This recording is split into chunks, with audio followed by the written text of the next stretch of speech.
नमस्कार मंडळी, स्वागत आहे तुमचं पंकज क्लिप्समध्ये, ज्यात आपण मोठे पॉडकास्ट छोट्या-छोट्या क्लिप्समध्ये टाकतो. ही स्टोरी तुम्ही नक्की एन्जॉय कराल, पण त्याआधी सबस्क्राईब करायला विसरू नका. माझा एक फ्रेंड आहे, फोटोग्राफर आहे तो. व्हिडिओ शूट वगैरे करतो, वेडिंग शूट करतो. सो कोकणातलाच आहे तो. तर त्याला ना तिथे एक शूट करायला बोलवलं होतं की या चिपळूणवरून. सो गाव आहे चिपळूणला एक सेरेमनी होती, तिथे बोलवलं होतं त्याला फोन करून. सो तो गाडीत बसला ट्रेनमध्ये आणि रात्रीची गाडी होती ती. कोणती ट्रेन होती मी नाही सांगणार आहे, बट तो मला बोललेला की ती एक्सप्रेस आहे असं काहीतरी बोललेला. ठीक आहे. सो गेला तो शांतपणे बसला नॉर्मली. त्याने नोटीस केलं की भाई कोण नाही जास्त, 1-2 लोक आहे. ते असं मध्ये उतरून गेले, ते त्यांचा स्टॉप आल्यावर. 4 तासांचाच तर रस्ता आहे मुंबईवरून ना, मे बी 4 ते 5 तास जास्तीत जास्त. सो गेल्यानंतर मग काय झालं की त्याला ना डायरी पडलेली दिसली त्याच्यासमोर. तर याला खूप किड आहे लोकांचे सामान उचलायची, म्हणजे बघायचं काय आहे असं तसं. क्युरिओसिटी भयंकर आहे भाई. माझे जेवढे फ्रेंड्स आहेत त्यांना पण, इव्हन तुला पण असेल याची क्युरिओसिटी, डायरीमध्ये काय कोणाचं काय आहे बघायला, काय चाललंय, असं अननोन आहे, एक्साइटेड. तर त्यात नक्की काय लिहिलंय कोणाला नाही आवडणार, आणि आय कॅची होती ती डायरी खूप जास्त बरं का. म्हणजे वेगळी होती थोडीशी, डिफरंट डायरी, म्हणजे ओल्ड, खूप असं जुन्या जमान्यातलं विंटेज टाईप्स. सो त्याने उचलली ती. फोटो पाठवला मला पहिले की अरे देख मेरे को क्या मिला. ठीक आहे भाई, मस्त आहे, मग चिल मार, नाईस.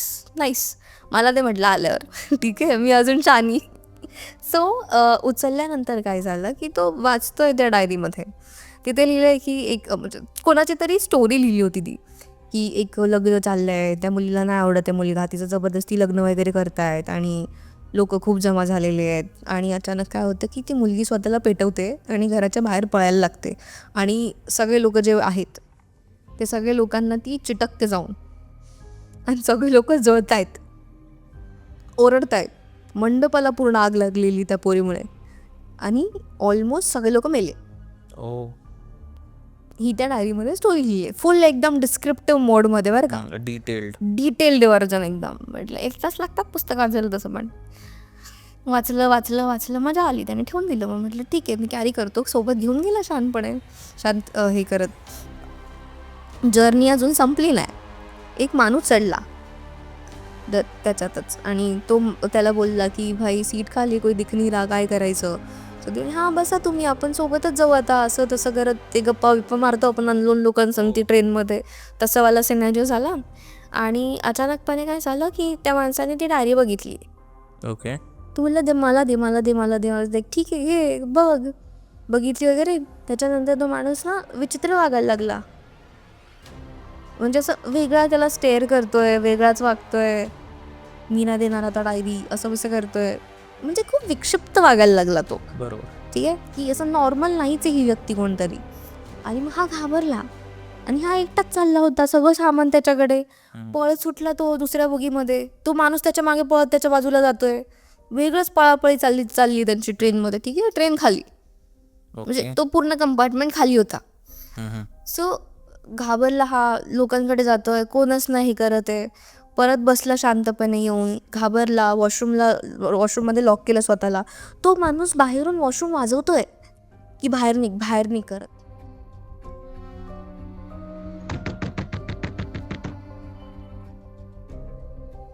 म्हणजे अचानक तो हायपर झाला खूप जास्त, की याला मारतो वगैरे टाईप्स. सो त्याने काय केलं, डायरी खेचून घेतली त्याच्याकडून. असं बाहेर आला, वॉशरूमचा दरवाजा खोलून डायरी खेचून घेतली, परत दरवाजा लावून घेतला. त्याला वाटलं की डायरी हॉन्टेड आहे, मग त्याने स्वतःजवळ ठेवली. मंद माणूस बाहेर फेकायची ना, स्वतःजवळ खेचून घेतली. बरोबर. सो हा जो माणूस आहे तो बाहेर जोरात दरवाजा वाजवतोय. 1 तास तो वॉशरूममध्ये होता.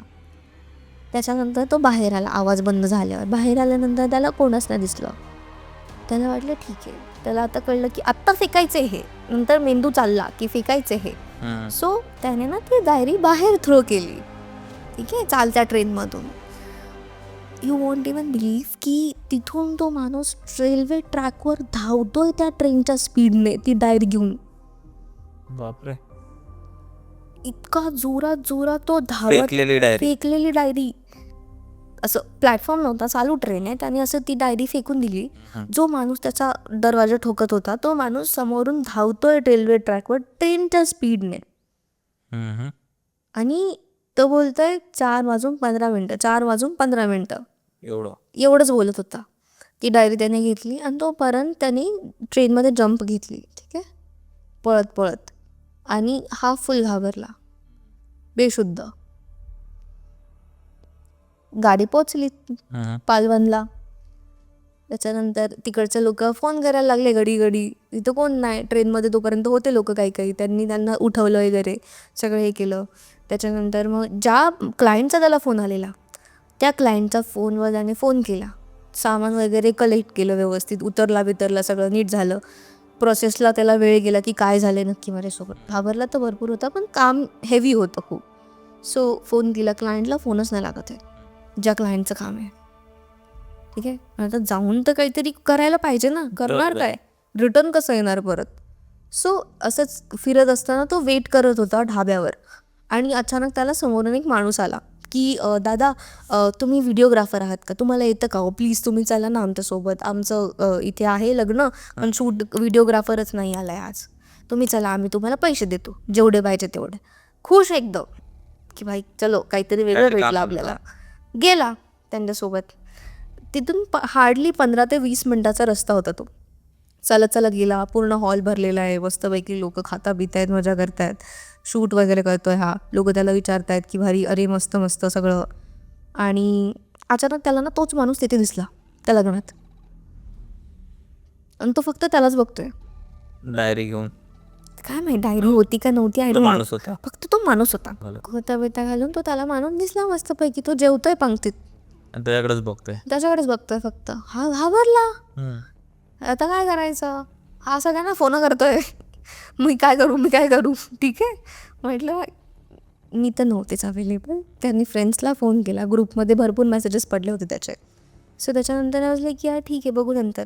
सो त्याने काय केलं, तो माणूस त्याला दिसतोय, स्टेअर करतोय, तो चालत त्याच्यासमोर आला. तर त्याला एकच वाक्य बोलला, 4:15 4:15 येस, 4:15. काय झालं तेव्हा? शूट करेपर्यंत दुपारचं लग्न आहे. ठीक आहे, पोरगं पोचतंय 11:30 सकाळची गाडी, तरी ती म्हणजे पोचलंय सकाळी तर ऑलमोस्ट. दुपारी लग्न अटेंड करता येते. 4:15 होणारच होते. त्याच्या आधी काय झालं, शूट वीट केलं सगळं व्यवस्थितपणे. सगळे लोक त्याला प्रेस करतायत की यार थँक्यू, खूप छान सगळं वगैरे. आणि त्याने ना पाणी पिलं. ओके. सो त्याला असं वाटलं की त्याने ना काहीतरी गाळ असतो ना कसला तरी मातीचा, तो पिला, असं त्याला फील झालं. आणि मग त्याने ना ते फेकून दिलं. त्याने नंतर पाणी नाही पिलं. वाजले बाई 4:15. ठीक आहे, अचानक समोरून ती पोरगी पळत आली साडी घालून. तिने स्वतःला पेटवून घेतलेलं होतं. ती किंचाळत होती. ती मंडपात सगळीकडे फिरली. पूर्ण मंडप तिने जाळला. नंतर सगळे खांब त्या लोकांवर पडले. लोक जळायला लागले, नवरदेव जळायला लागलाय. ओरडून लोक पळतात एकमेकांकडे. सगळीकडे सगळा जाळ झालेला आहे लिटरली. ठीक आहे, हा पळाला बाहेर आणि लोक किंचाळताय लिटरली भयंकर पद्धतीने. आणि हा शूट केलं त्याने हे सगळं त्याच्या कॅमेऱ्यामध्ये, की असं झालंय. रेकॉर्ड चालू होतं ना, बिकॉज एका ठिकाणी ठेवून. सो याला प्रोसेस करायला वेळ लागला. नंतर आठवलं कॅमेरा मागे. सो हे सगळं झालं. त्याच्यानंतर कोण मोस्टली 2-3 लोक वाचले असतील किंवा नसतीलही वाचले. सगळं जळतंय. तो माणूस त्याला कोपऱ्यात दिसतोय मस्तपैकी हसताना. ते बोलला 4:15 सेम परत बोल. एवढंच बोलला तो, 4:15. घड्याळ चेक केलं, 4:15. एवढं जळून झालंय तरी 4:15 झालेले. तो पूर्ण टाइम ट्रॅव्हल झालाय असं वाटत, असं झालंय ऑलमोस्ट. सेम तसंच गोष्टी झाल्या. येस. सो याची ट्यूब तरी नाही पेटली की डायरेक्ट त्यांनी ही स्टोरी वाचली होती.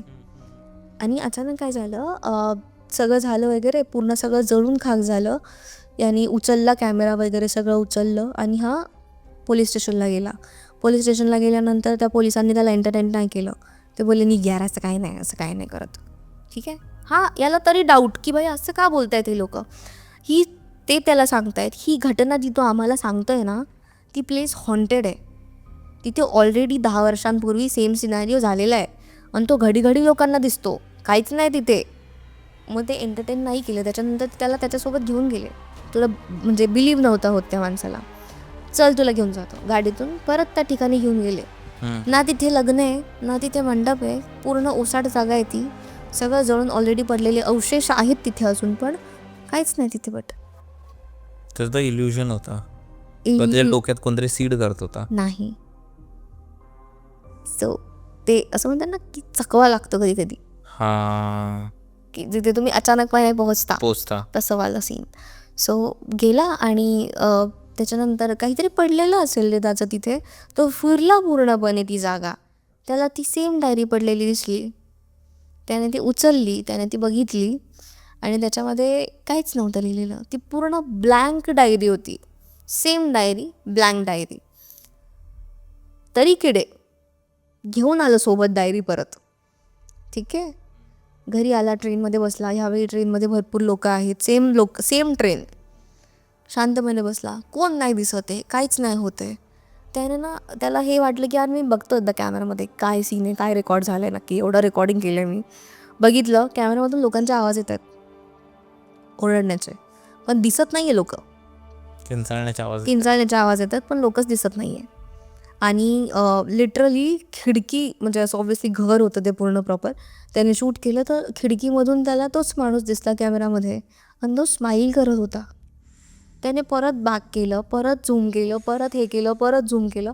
3 वेळा केलं. चौथ्यांदा जेव्हा केलं तेव्हा गायब होता तो खिडकीतून. तिथे नव्हताच तो. सो हा सीन झाला त्याच्यासोबत. आणि मग त्यांनी तो कॅमेरा बंद करून फुटेज डिलीट नाही केली मंद माणसाने. ठीक आहे. तसंच ठेवलं. घरी गेलं मस्तपैकी. घरी आलं, डॉक्टरला भेटलं जाऊन, सायकॅट्रिस्ट ट्रीटमेंट घेतली की माझ्या डोक्यावर परिणाम झाला आहे, मला असं होतं आहे. त्याला विश्वासच बसत नव्हता की त्याच्यासोबत काय घडलेलं आहे. सो ते भरपूर सायकॅट्रिस्ट करत होतं. ते BP लोच्या गोळ्या देतात ते लोक, दुसरं काय नाही करत. सो हे झाल्यानंतर मग आम्हाला सांगतो येतो की असं असं झालं. आणि रात्री त्याला त्याच्या खिडकीच्या बाहेर तोच माणूस येऊन नॉक करून जातोय. सेम त्याला रोज दिसतोय तो माणूस. तर आज लाईक की यार तू काहीतरी घेऊन आलास का तिथून. मग सांगितलं की ती फुटेज अजूनही आहे कॅमेरामध्ये. म्हटलं एकदा परत चेक कर ती फुटेज. तेव्हा त्याने बघितलं की सगळं काळं काळं झालं. यावेळी त्याला कोण नाही दिसलं त्याच्यामध्ये. आणि वरच्या खिडकीमध्ये एक बाई होती जी फक्त स्टेअर करत होती त्याला. असं वाटत होतं. आम्ही सगळ्यांनी बघितली ती फुटेज, जेवढे लोक होते. ग्रुपवर टाकली त्या शाण्यानी. आम्ही बघत होतो की ती बाई लिटरली अशी वाकून बघते, असं वाटतं की आत्ता बाहेर निघेल ती तिथून. आणि जेव्हा परत परत बघितलं तर परत परत दिसत होती ती. लिटरली ती दिग नव्हती गेली. म्हटलं बाई सगळ्यांनी डिव्हायसेसमधून ते सगळं डिलीट करायचं आहे. फोन याच्यामध्ये सॉल्टमध्ये थोडा वेळ याच्यात बुडून ठेवा भाई तुम्ही लोक, नॉर्मल सॉल्टमध्ये, आणि शांत बसा म्हटलं. आणि जे डायरी बिरी आहे सगळी जाळून टाक आत्ताच्या आत्ता. सो ते जाळलं, हे सगळं केलं. त्याच्यानंतर कुठे आता नॉर्मल चाललंय. आता नॉर्मल चाललंय. आणि त्याला भास तरी होतातच. त्याच्यामुळे बिचाराचं लग्न थांबलंय आता. बापरे, एवढा डेंजर सिनारिओ चाललाय हा त्याचा. खतरनाक. म्हणून बोलतात नाशिक कोणती अनोळखी वस्तूला हात नाही लावायचा कधीच. ते रेल्वेमधल्या त्या बाईचा ओढून ओढून घसा दुखलाय, पण तरी आपण कोणती गोष्ट दिसली की उचलतो आणि मग त्याचे परिणाम असे होतात. येस. तुला माहिती आहे, एक मागे आहे ना, मी एक मे बी एक रेडिट आर्टिकल वाचत होतो की बरेच असे जे हॉस्पिटल स्टाफ आहेत ना, त्यांनी ही गोष्ट सांगितली आहे की एक असा टाईम असतो रात्री 3 ते 4, म्हणजे सकाळी 3 ते 4, रात्रीचे पण. तर तो टाईम असा असतो ना जिथे बऱ्याच लोकांचा मृत्यू होतो, कारण तो सगळ्यात वीक टाईम असतो. 3:30 नंतर ब्रह्ममुहूर्त सुरू होतो आपला. ओके. त्याच्या आधीचा जे वेळ असते 2:30 ते 3:30 पर्यंत. होण्याच्या आधी. 2:30 ते 3:30 वाली. पण ब्रह्ममुहूर्त सेम टायमाला तो ना सुरू होत असेल. सेम टाइम, पण तो तर आपला ह्याच्या हिशोबाने होतो ना, सूर्याच्या. पण ॲज पर द पंचांग वगैरे आपण जेव्हा नोटीस करतो तेव्हा तो सेम टाइम. जास्तीत जास्त 10 to 15 मिनिट्स गॅप असेल मागे पुढे. म्हणजे तेच पकड. तर पण तो असा वेळ आहे ना जिथे बऱ्याच लोकांचं जीव जातो, कारण बॉडी खूप वीक मुवमेंटवर असते, खूप वल्नरेबल असते त्या मुवमेंटला. अजून त्यांच्याकडून बऱ्याच गोष्टी ऐकायला मिळतात, की असे खूप लोकं असतात जे खूप आजारी आहेत, खूप जास्त आजारी आहेत आणि अचानक ते एकदम चांगले होतात, एकदम ठीक होतात आणि दुसऱ्या दिवशी त्यांचा मृत्यू होतो. हां. म्हणजे हे पण एक खूप स्ट्रेंज आहे, की बिकॉज NDT मी बोलली ना, की जेव्हा बॉडी वीक पडते तुमची, तुमचा मूड स्टेबल नाही आहे, ठीक आहे, आणि ऑब्व्हियसली ट्रीटमेंट चालू आहे, तर ती अजून वीक असते ना. तुमची आतमधूनच जगण्याची इच्छा मरून चालली हळूहळू. त्याच्यानंतर एंटिटी प्रवेश करतात तुमच्या बॉडीमध्ये. तुम्ही ॲक्सेस देताय त्यांना. हा सीन आहे. आणि जेव्हा आपण वीक असतो तेव्हा सगळ्यात जास्त एंटिटीला अमावस्या आणि पौर्णिमा गपचूप घरात बसायचं. आता 17 तारखेला येते. सो गपचूप घरात घरी बसायचं, बसा. नाही जायचं कुठे या फेजेसमध्ये. आणि इवन काही लोकांना आहे ना, किती, कारण ते लोक खूप पेशंट्स बरोबर डील करतात, तर काही लोकांना त्यांचा मृत्यू दिसून येतो, की मी ह्या दिवशी जाणार आहे. तर ते माहिती नाही काय ते. एव्हरी ॲस्ट्रोलॉजर नोज दिस की त्यांचा मृत्यू कधी होणार आहे, फॅमिली मेंबरचा मृत्यू कधी होणार आहे. तुमच्या पत्रिकेवर तुमची एक्सपायरी डेट ऑलरेडी लिहिली आहे. फक्त आम्हाला अलाउड नाही सांगायला ओपनली, बिकॉज माणसाचं ते विल पॉवर संपून जाते ना, असं. पण कधीतरी क्वचित सांगावं लागतं. मला माहिती मी कधी मरणार आहे ॲक्च्युली. किती आयुष्य. चला मंडळी, बाय. मंडळी, जर तुम्हाला ही स्टोरी आवडली असेल तर डिस्क्रिप्शनमध्ये आम्ही पूर्ण एपिसोडची लिंक टाकलेली आहे, तो चेकआउट करायला विसरू नका. त्यात अशाच प्रकारच्या भरपूर स्टोरीज अवेलेबल आहेत आणि सबस्क्राईब करायला विसरू नका.